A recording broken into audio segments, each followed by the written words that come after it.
At the end of each long day, Becky and Sarah now climbed their attic stairs to find a fire blazing merrily and plates piled high with food. Miss Minchin couldn't understand why Sarah and Becky were so cheerful. Perhaps Sarah is a princess after all. How else could she cope so bravely? Suggested Miss Amelia. Don't be ridiculous, snapped Miss Minchin. But she hated seeing Sarah so happy. A few minutes later, just before Sarah went to work, she heard a scratching sound at the skylight.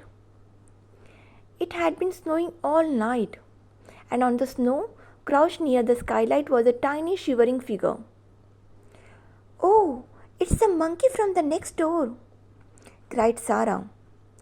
I'll coax him in. He can't stay out in the cold.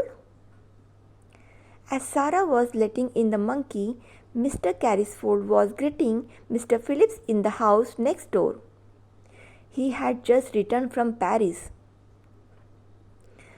It wasn't the child we are looking for, Mr. Phillips said sadly.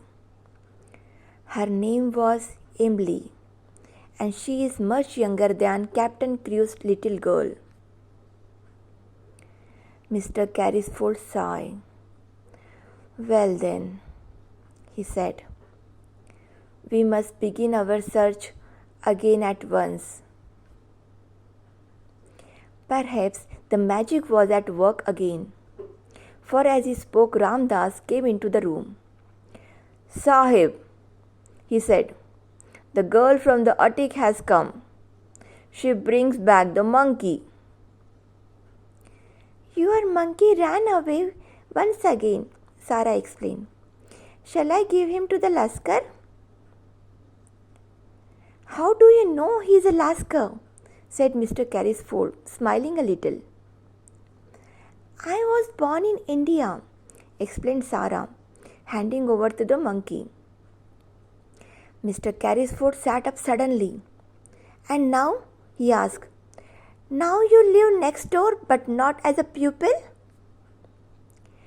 At first I was a pupil, said Sarah. I was taken there by my papa.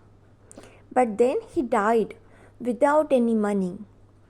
And now I sleep in the attic and work for my living. How did your father lose his money? Mr. Phillips broke in breathlessly.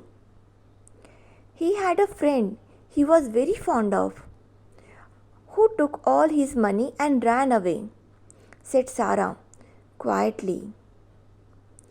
What was your father's name? Mr. Carrisford asked. Tell me. His name was Ralph Crewe, Sarah answered, feeling startled. Captain Crewe? He died in India? It's her, gasped Mr. Carrisford. It's her. What do you mean? Sarah asked. I have spent the last 2 years looking for you, said Mr. Carrisford. I was your father's friend. I didn't really lose his money, he went on. I thought I had lost it, and that made me ill. But when I was well enough to tell your father, he was already dead. Sarah spoke as if she were in dream. And I was at a Miss Minchin all the time, she whispered, just on the other side of the wall. You need never go back, said Mr. Carrisford. I will take care of you now. Miss Minchin was very furious when she found out the diamond mines was real after all. She sobbed, Now I am not going to see a penny of that money in school fees, and Sarah is taking Becky with her. I don't deserve this. When I think of all I did for that child. For the first time in her life, Miss Amelia spoke her mind to her sister. You don't deserve any of Sarah's money, she said. It's your fault for being a hard and a selfish woman. Miss Minchin gasped in shock, and from then on she began to have a little more respect for her sister. The next day, Mr. Carrisford took Sarah out into the garden.